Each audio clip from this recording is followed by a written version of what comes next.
Hello everyone, my name is Prerna and I have been living in the Netherlands for past 2 years now. I came here on a dependent visa when I got married to my husband. He has a Dutch passport, so now I also have to give my exams to get the Dutch passport, which is the NT2 Staatsexamen, so which are basically five exams, which is Luisteren, which is listening, Lezen, which is reading, Spreken, which is speaking, Schrijven, which is writing, and then of course you have to do the KNM exam, and there is one more exam which is ONA, which you would have to give if you have not been working in the Netherlands, if you don't have any experience with working. So these are the five exams, and there are of course two more trainings.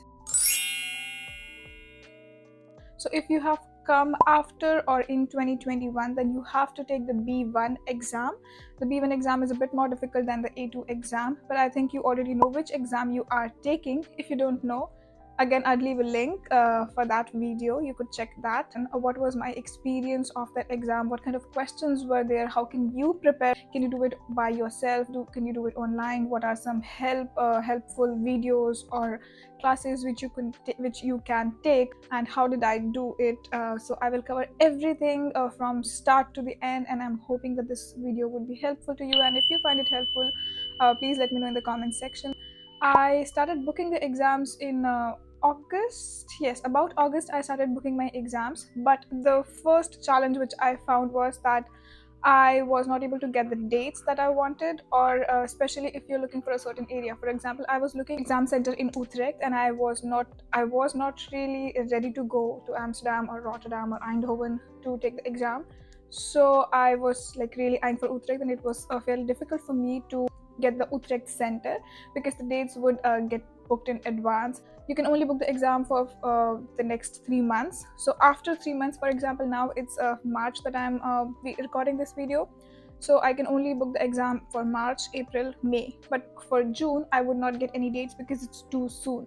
So if I have to book a date in July, decide that this date we would start booking for the next exam. So I have even put alarms and everything, but that didn't work out because even if I try to open the website and try to book, they would say, oh, we are already booked, there's no space for Utrecht, so maybe check for Amsterdam or something. So actually I don't know if it's very time efficient, but you would have to check the website time to time, like every day or every other day, and then someday, luckily, because someone might have cancelled the exam or something, suddenly you will find the date to take your exam, and then you can just book the exam. So that's how I booked my exam. I have been eyeing since August to book the exams, but I only got the date in December for my Lezen exam. So it took me about 3 months to just get the date for the Lezen exam. Then once it was booked, that was easy. Per exam, you have to pay 50 euros. I got a confirmation online, so you receive email, and you also receive what things are allowed, what things are not allowed, what can you do, what can you bring. I would also share those things. I would also try to share the email with you here on the screen, so then you can read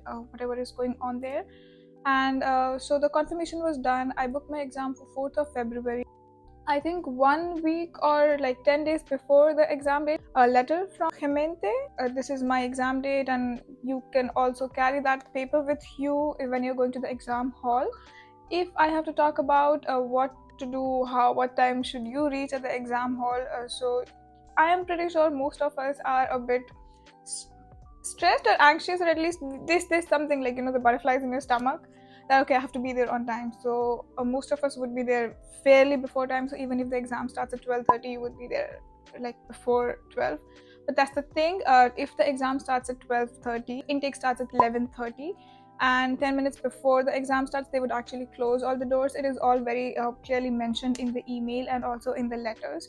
So don't think that the exam starts at 12:30, so you can actually go there at 12:15 and then they would still take you in.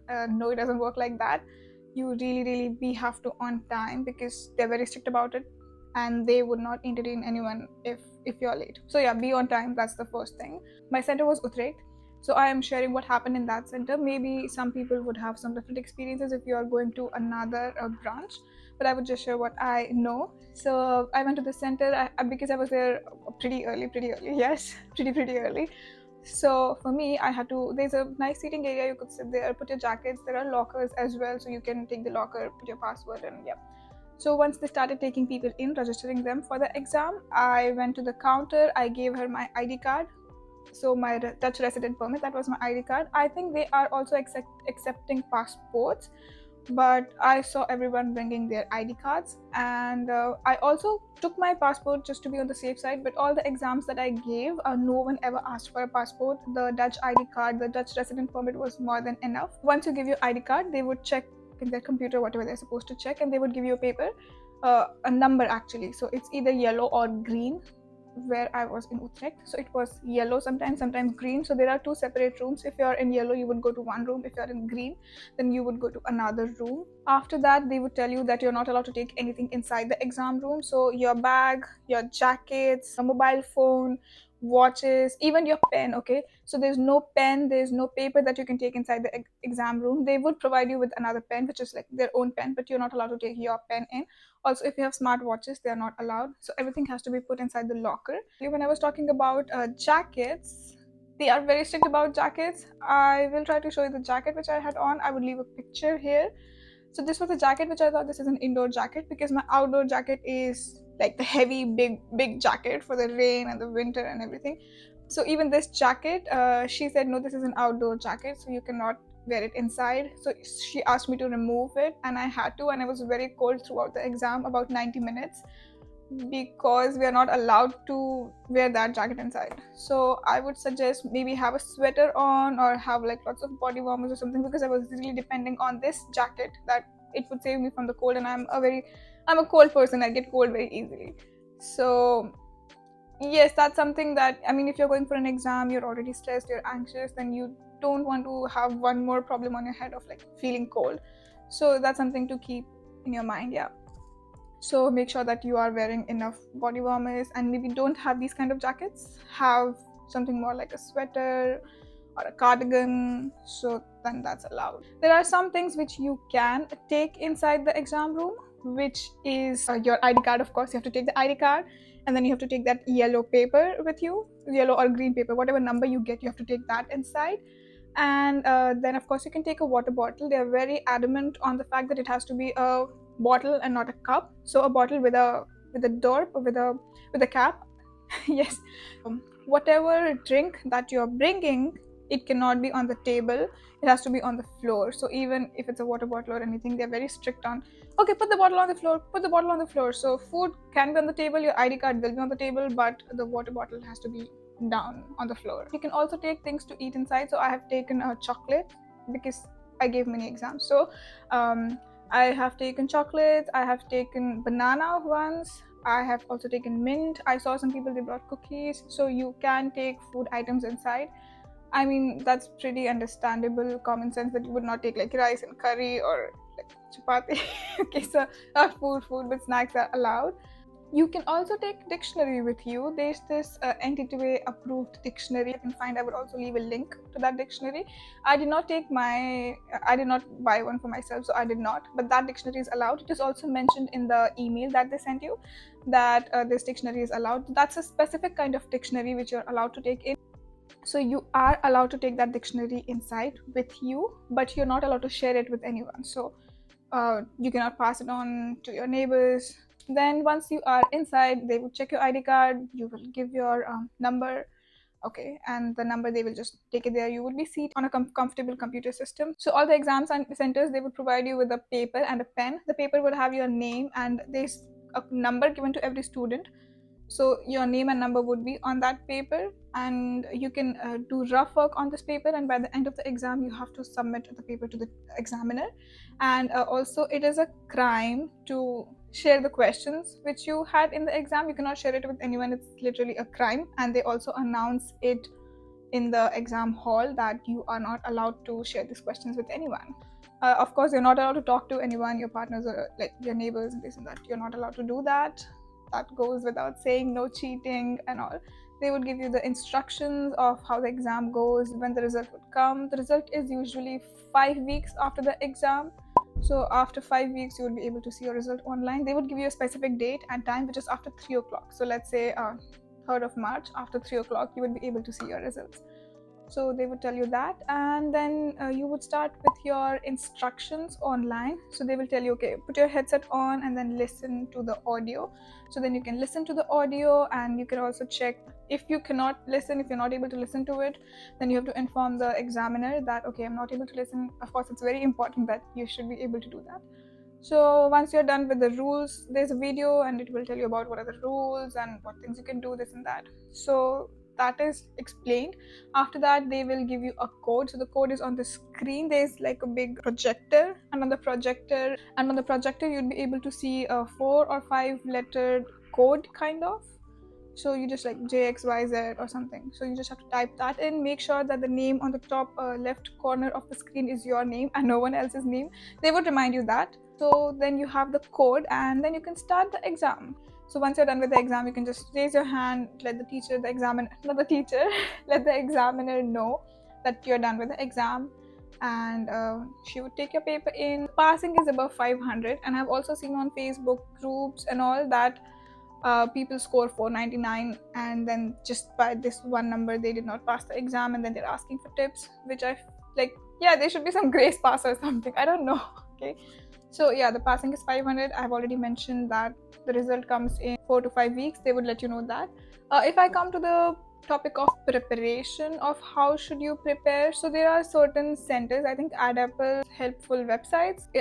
So most of them are paid. If you are just focusing on the exam, then yeah, they do it. Also, I think University of Amsterdam, UVA, they also have courses which are just focused on the exam, the NT2 exam.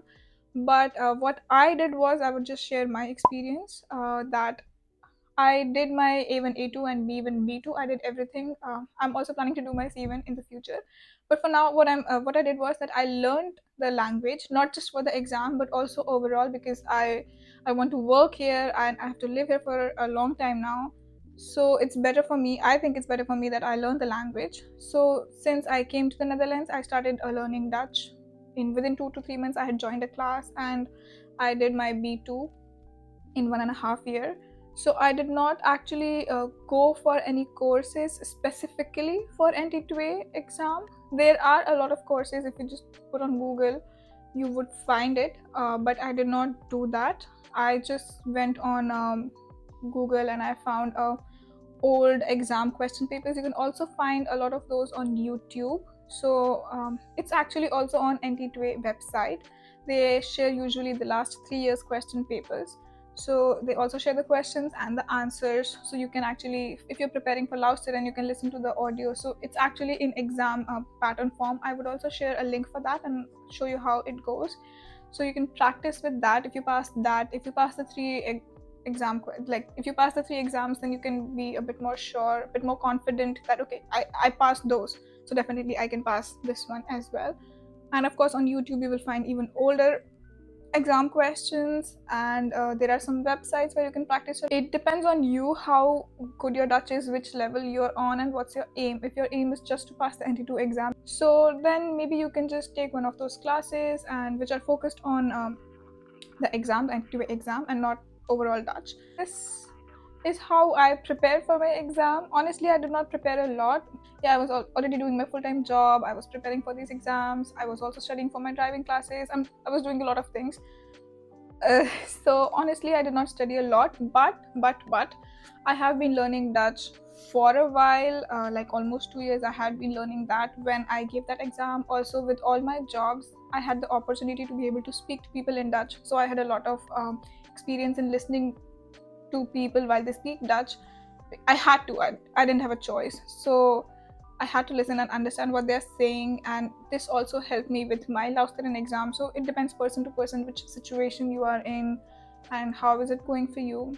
So you should choose for yourself if you should go for schools or just prepare on yourself, which level you are on.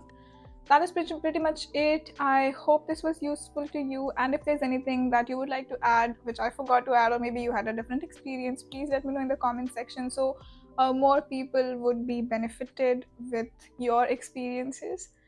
And oh yes, also you will find a lot of Facebook groups, so expats in Netherlands, women expats in Netherlands. I think there should also be men expats in Netherlands.